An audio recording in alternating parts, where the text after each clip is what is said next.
あなたは自分自身の経験からどのように学びますか？子供たちは教えられるものではない。彼らは学ぶ。マリー・クレイ。皆さん、こんにちは、こんばんは。今回はマリー・クレイの言霊を紹介していきます。マリー・クレイはニュージーランド出身の教育学者で、子供たちがどのように学ぶのかを研究し、教育の在り方を変えた人物です。彼女のこの言葉には、学びとは単に知識を与えられるものではなく、経験し自ら気づくことで深まるものだというメッセージが込められています。これは私たち自身にも当てはまる考え方ですよね。学校の勉強だけでなく、スポーツや趣味、人との関わりの中でも、教えられるだけではなく、自分で試し失敗し、そこから学ぶことで本当に身についていくものです。心に響く言霊コレクションでは、エネルギーを宿した言葉をご紹介し、皆様のパワーにつながる動画を作っています。ぜひチャンネル登録、グッドボタンをよろしくお願いします。それではまずマリー・クレイのルーツを探るところから始め、言霊が生まれた背景を探っていきます。言霊よ、あなたの心に響け。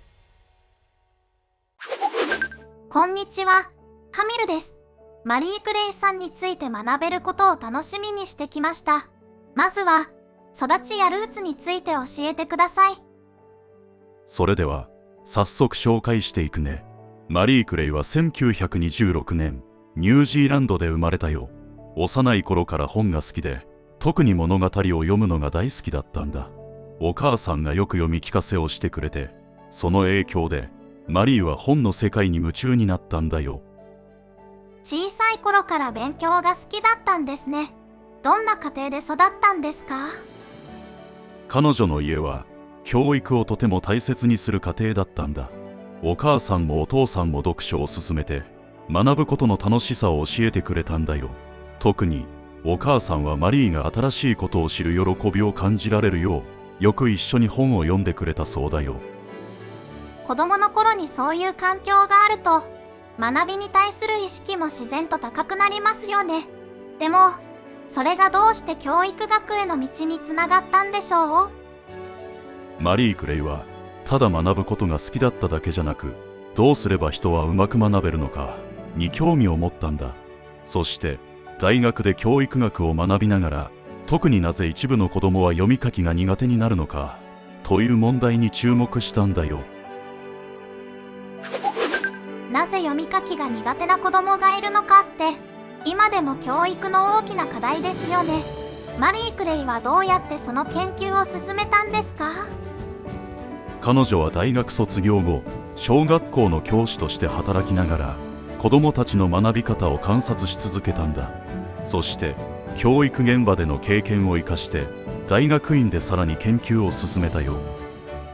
現場の先生として経験を積んでから研究を深めていったんですね。そうそう。彼女が特に気づいたのは、子供によって学び方が違うということだった。つまり全ての子供に同じ方法を押し付けるのではなく、一人一人に合った方法が必要だと考えたんだ。なるほど。それでリーディングリカバリーという方法を考え出したんですね。その通り。リーディングリカバリーは読み書きが苦手な子どもたちのための学習法で、先生がマンツーマンでサポートしながら子どもが自分で学び方を見つけられるようにするプログラムなんだ。具体的には、先生は子どもの読み間違いを頭ごなしに指摘するのではなく、どうしてそう読んだのかなと優しく問いかける。一方的に教えるんじゃなくて、子ども自身が学び方を身につけるようにサポートするんですね。そう、まさに彼女の名言、子どもたちは教えられるものではない、彼らは学ぶに通じる考え方だね。大人が知識を押し付けるのではなく、子どもが自ら気づいて学ぶことが大切だと彼女は考えたんだ。リーディングリカバリーはニュージーランドだけじゃなく世界中に広まったんですか？その通り。彼女の研究はアメリカやイギリスなど多くの国の教育現場に取り入れられたんだ。特に読み書きが苦手な子どもたちへの支援として大きな影響を与えたんだよ。すごいですね。彼女の考え方がたくさんの子供たちを助けることになったんですね。そうだね。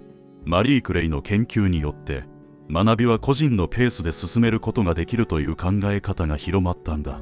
今でも彼女の方法を取り入れた教育プログラムが世界中で活用されているよ。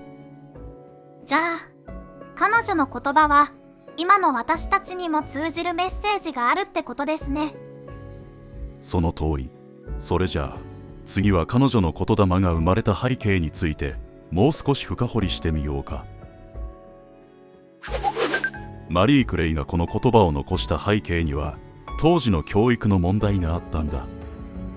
問題点ってどんなことですか？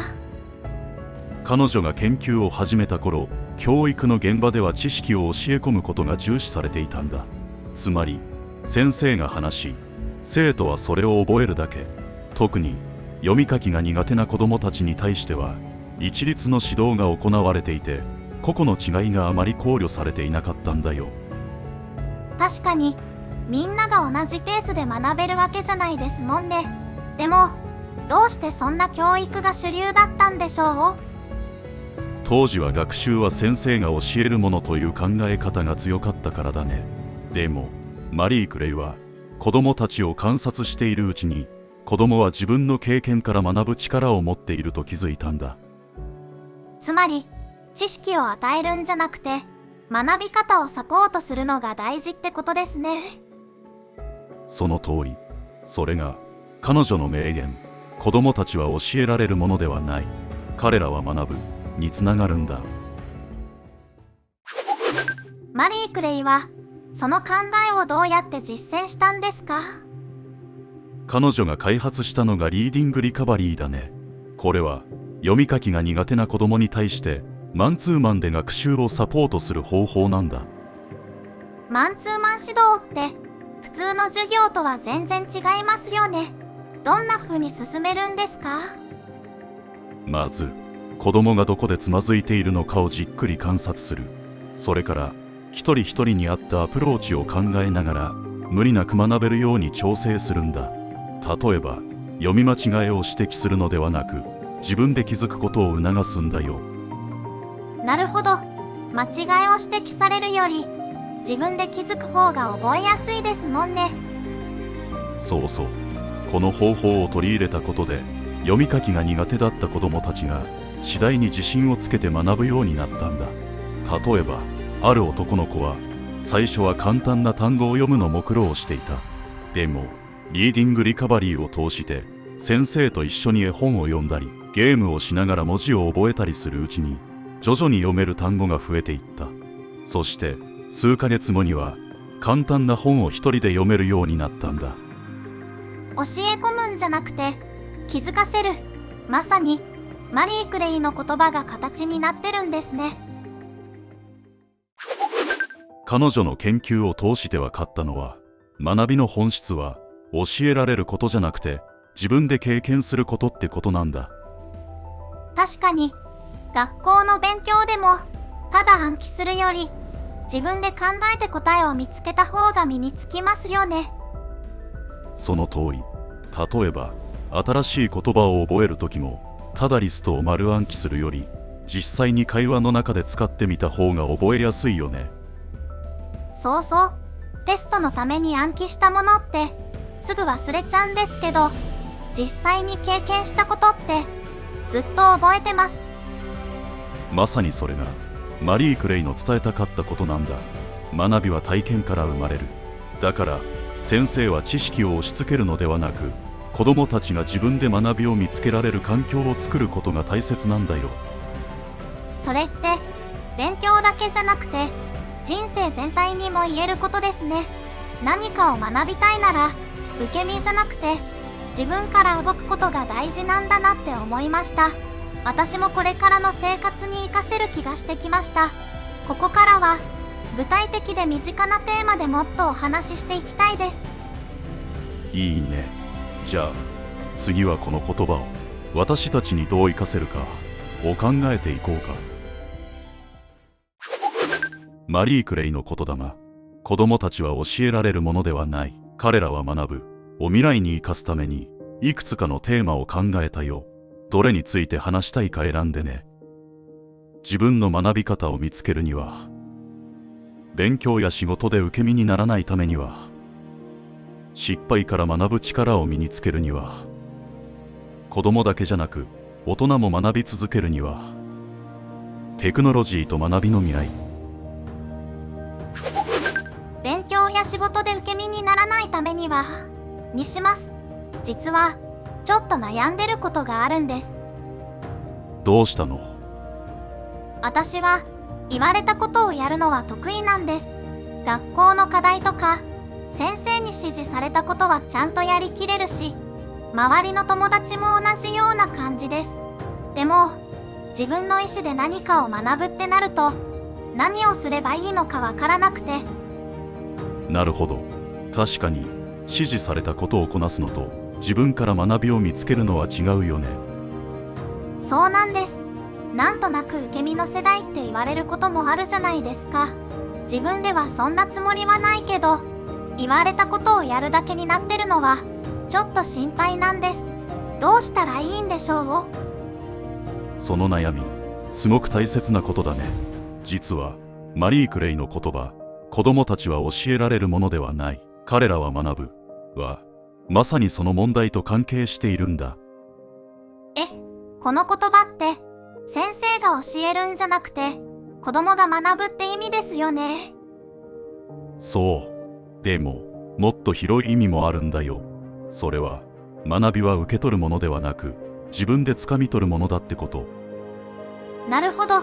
でもいざ自分から学べって言われても、何から始めればいいのかわからないんですよね。それは自然なことだよ。学校ではどうしても先生が教える、私たちは聞くっていう形になりがちだからね。でもマリー・クレイの考え方を生かせば、学び方を変えるヒントが見つかるかもしれないよ。どういうことですか？例えばマリー・クレイが提唱したリーディングリカバリーの方法では、子供たちが間違えた時に先生がすぐに正解を教えないことを大事にしていたんだ。それって普通は先生が教えてくれるんじゃないんですか？そうだね。でも彼女は子供自身が気づくことを優先したんだ。例えば読み間違えたらすぐに直すんじゃなくて、どうしてこの言葉をそう読んだのって問いかける。そうすると子供はもしかしてこの文字を違う音で読んじゃったって自分で考え始めるんだ。確かにそれなら教えられるんじゃなくて気づくことになりますね。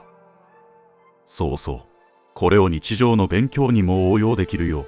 例えばただ教科書を読むんじゃなくて、この知識ってどこで使えるんだろうって考えながら学ぶとかね。確かに、とりあえず覚えるじゃなくて、これをどう活かせるかを意識するってことですね。そうやって考える癖をつけると、受け身じゃなくて自分から学ぶことにつながるよ。他にも例えばこんな方法があるよ。なぜを大事にする。勉強でも仕事でも、これってどういう意味なんだろうと疑問を持つ癖をつける。試してみることを恐れない。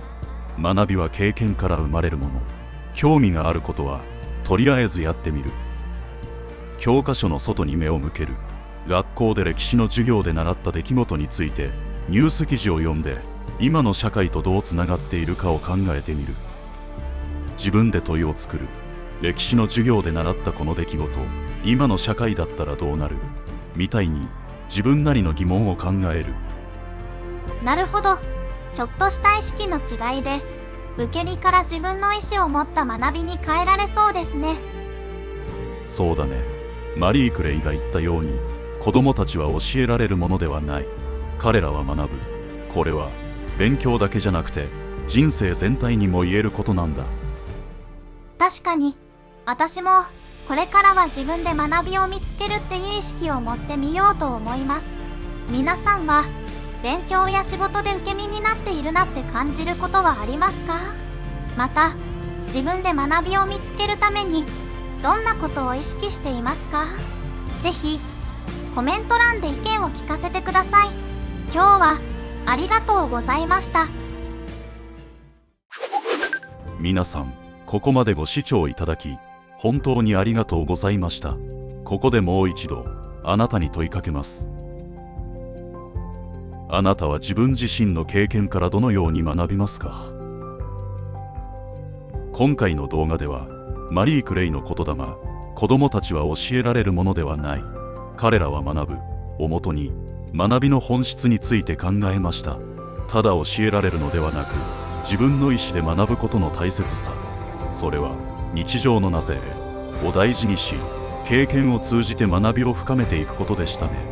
マリー・クレイの研究が教育に革命を起こしたように、私たちも受け身ではなく自分の学び方を見つける力を育てることができるはずです。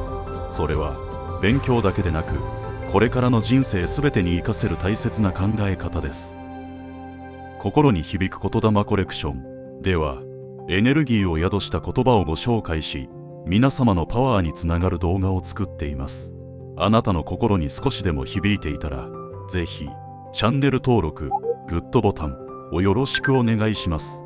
そしてコメント欄で今日の言霊についてあなたの考えを聞かせてください。それでは良い一日をお過ごしください。